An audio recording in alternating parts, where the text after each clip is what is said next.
Hello, Brawlers.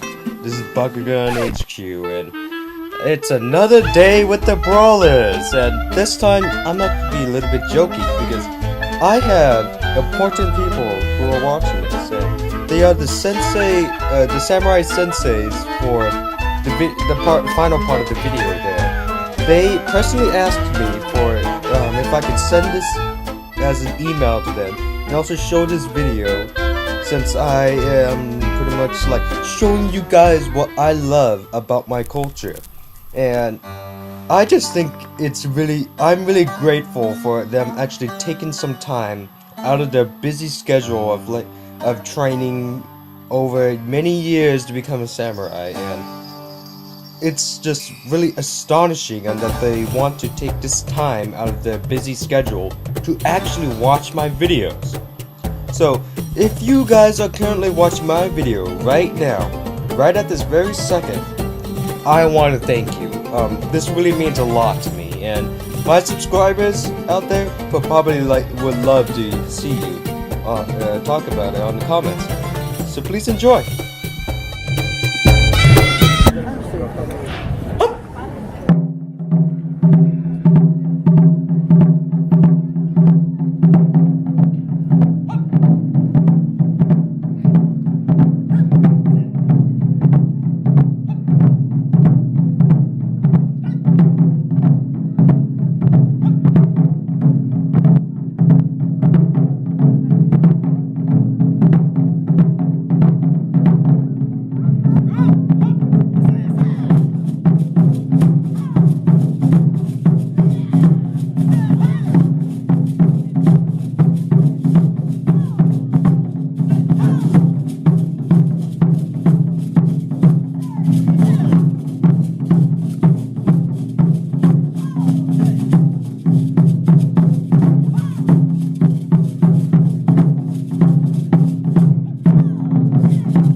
Now these Daiko Drum guys were pretty awesome. They looked like they were actually having a lot of fun doing this, and well, as you can see in this one, the guy's smiling over in the corner there, and these guys ran up on stage and started playing right on that very beat. Daiko drums are incredibly loud when they're being played, and when I was over there, I could feel myself. Okay, here's a happy guy over here, but I could feel myself being like vibrated when I was hearing this, and it's just awesome how these guys sounded, and they were great. And here's the actual Daiko drums themselves, and they're incredibly heavy to move. Now here's the judo class that these guys were holding. I was eating a funnel cake at the time, but these guys, like these little kids, I could see them throwing around themselves. I mean, we did it every time when we had little kids, and we were tiny brothers and sisters wrestling. But this guy threw over an adult, which I think he's just playing around, but still.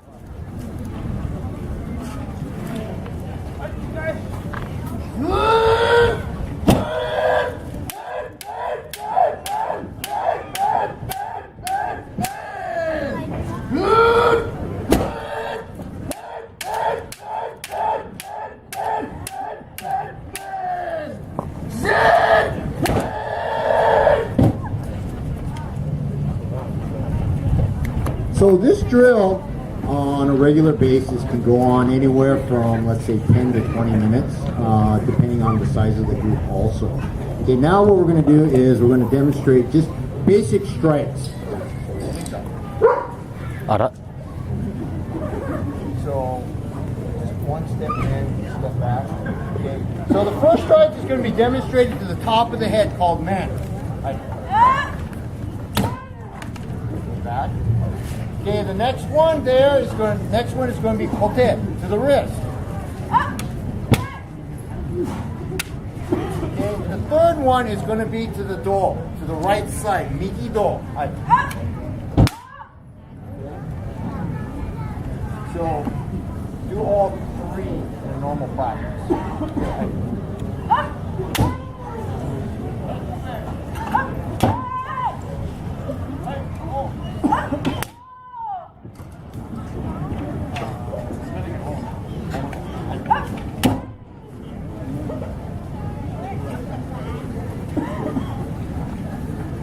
So now everybody goes two man, two hand, two dog.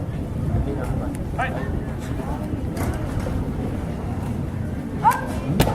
So this is part of our practice, is always working on the basic strikes. In kendo, there's no such thing as an upper level and a lower level. We always practice the same strikes, the same basics, but as you progress through the ranks, then you get better at it.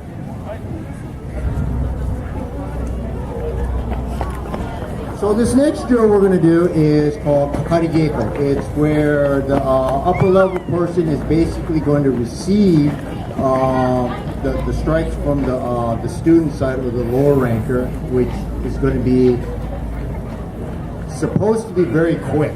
Okay?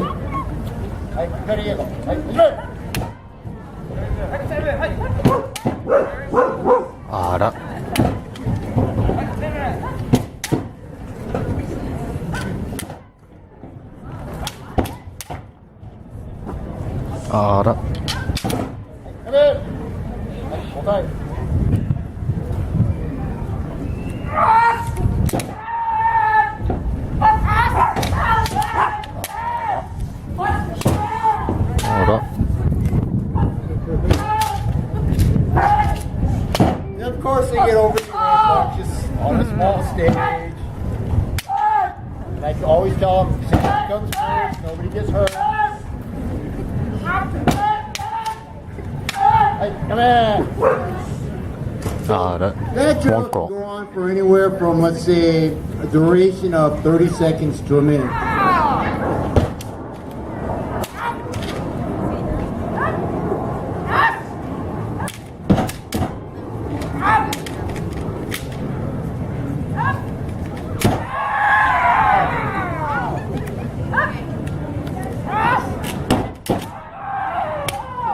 Come in.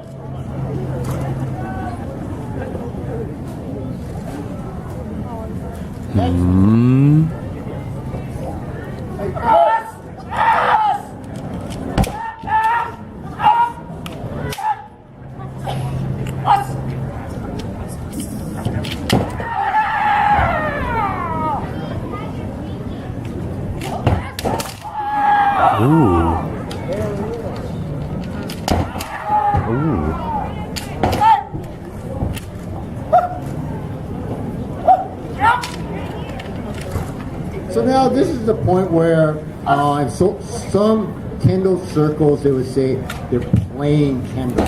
Okay, when we have visitors from Japan, their terminology is they're playing kendo.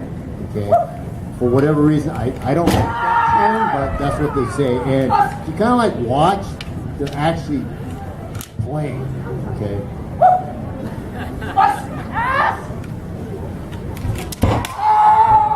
Hey, come here.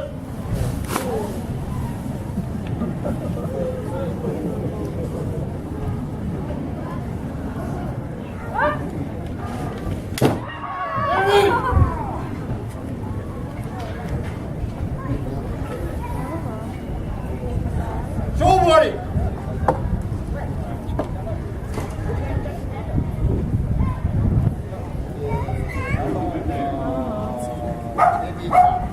Alright.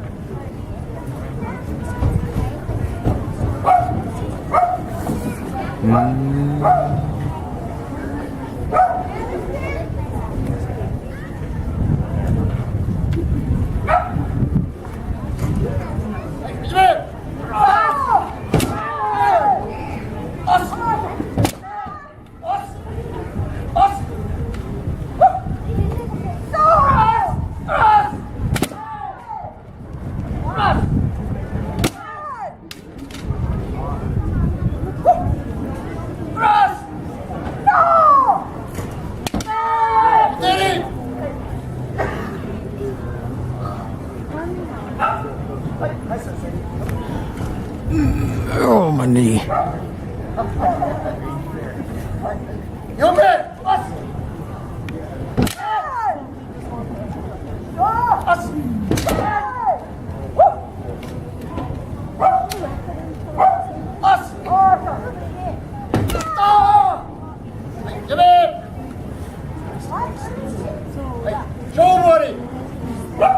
So a typical match, tournament style, is generally 3 minutes long. You can either be the quickest 3 minutes of your life or the longest 3 minutes. And if you go up to the national tournaments or you progress to the ranks again, then it becomes either a 4 or 5 minute match. Very, very long. So how about Now these guys took serious training to be where they are right now. As far as I know, when I asked questions about how far to train, they said to start out young. So by now, for me to get probably that good around their time, I will have to start right now and probably work up until I'm in my like 30s. So, but honestly, I don't know what takes more training, the kendo or the samurai. Probably the masters or the katana masters are probably going to tell me in the comments below, but I don't know what takes more training. They both, to me, are equally really tough to do. So here's that part I was saying in the beginning.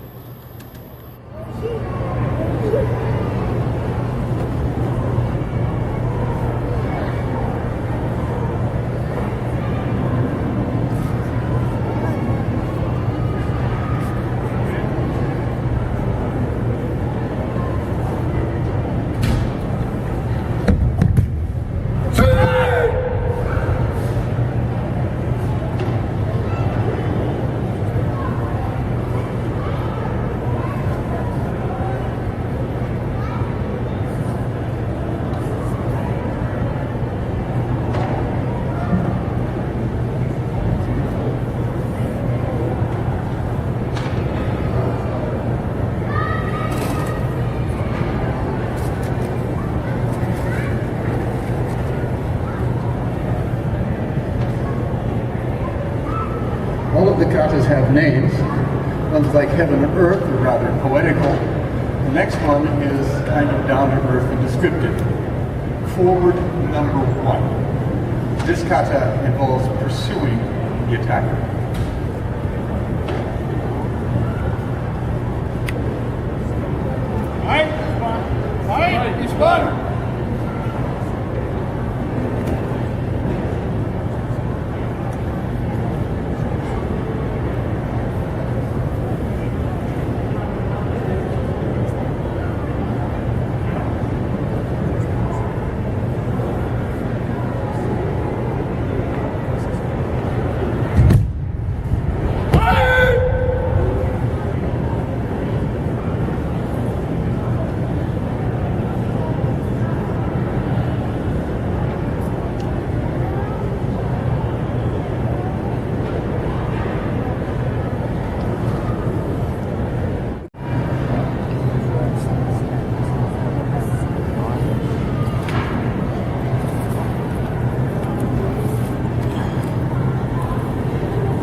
Oh, duh.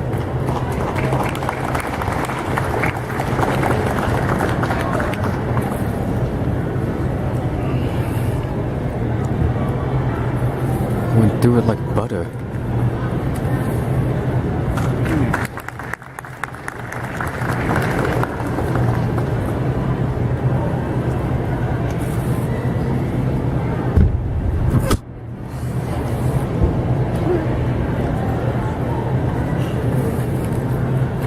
Wiping the hay blood.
I see his point.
Crooked.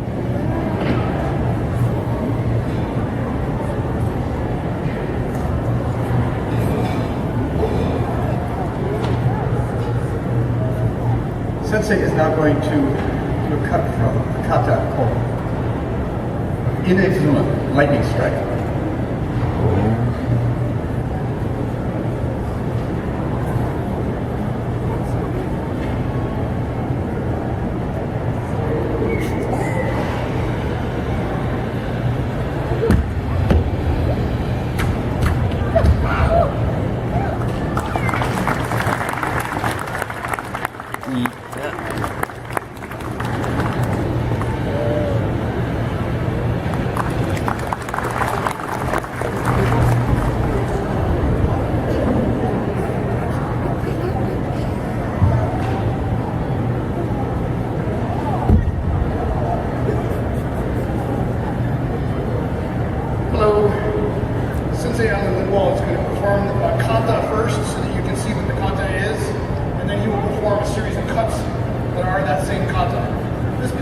kata is called Shinryoken, mysterious sword of God. In this, there's a interaction, and one person is wounded. At the end, that person, the samurai's last breath, which is their last blast of spirit, they try and get back at Sensei, and he will then dispatch this person and resolve the situation. Thank you.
No, if it doesn't go all the way, more blood hemorrhaging.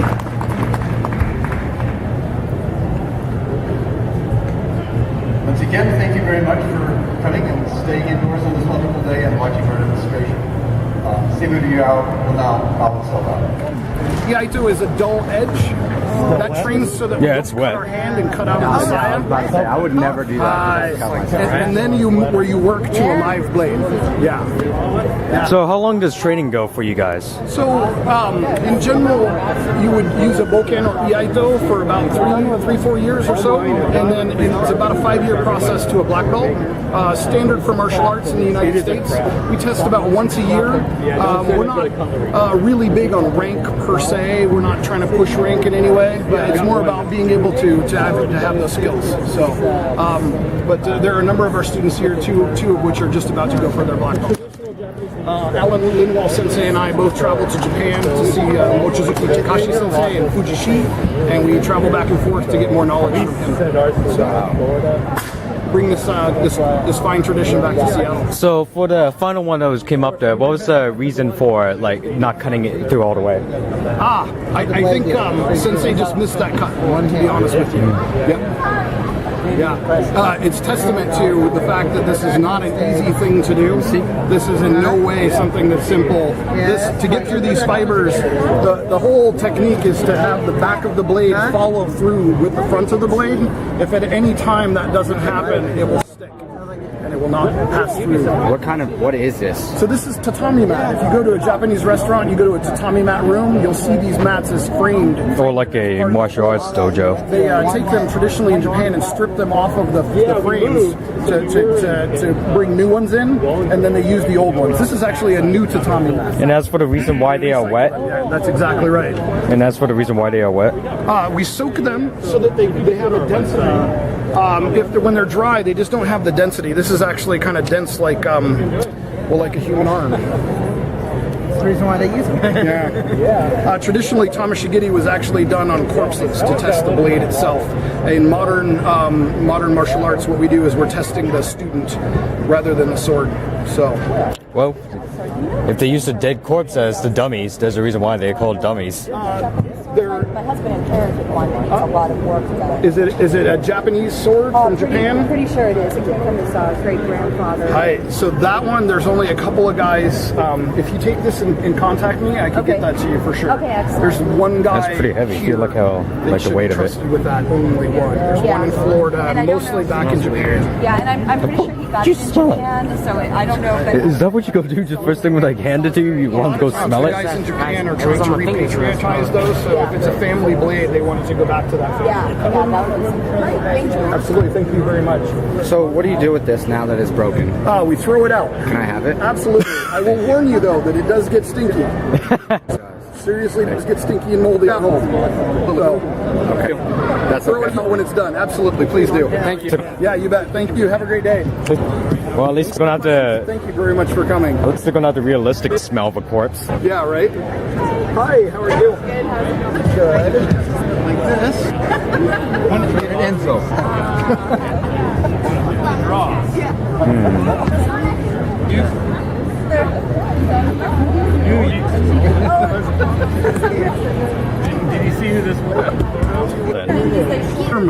Well, It's like an arm. just put. Well, this is Right? Plus, it must have a stiff arm if it's this arm. It's just kind of dense. That density. Tissue.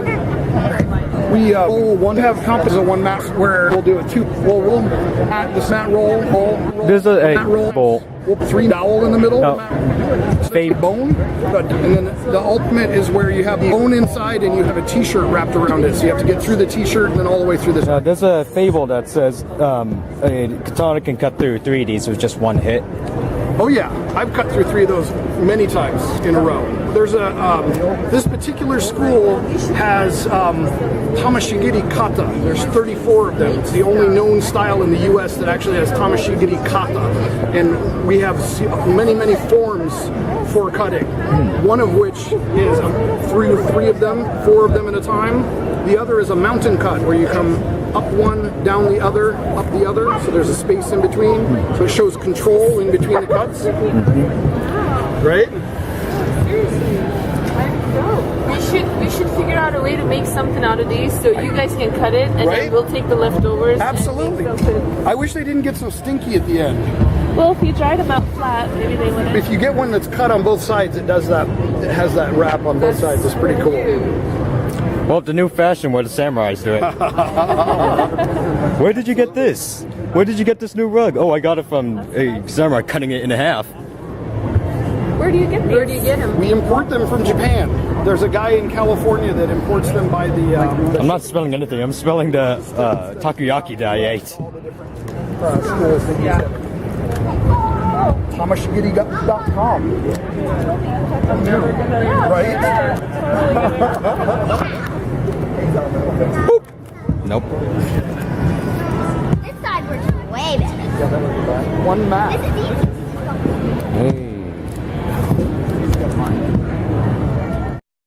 So, Brawlers, these guys were just amazing. It takes incredible training to cut through these wet tatami mats, and I just am surprised as you as how sharp these weapons can be with the right amount of training. They can cut through these like butter, like butter out there. It's just amazing, and these guys want me to send these pictures to them, and I will. And I'll also link them to this video, but it's just amazing how they actually like it, how I am showing off you guys my culture, and it just...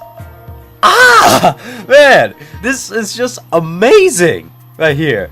And these guys out there, I can't say how I am excited to see to see a katana in action. It's just, ooh man, it was just amazing out there, and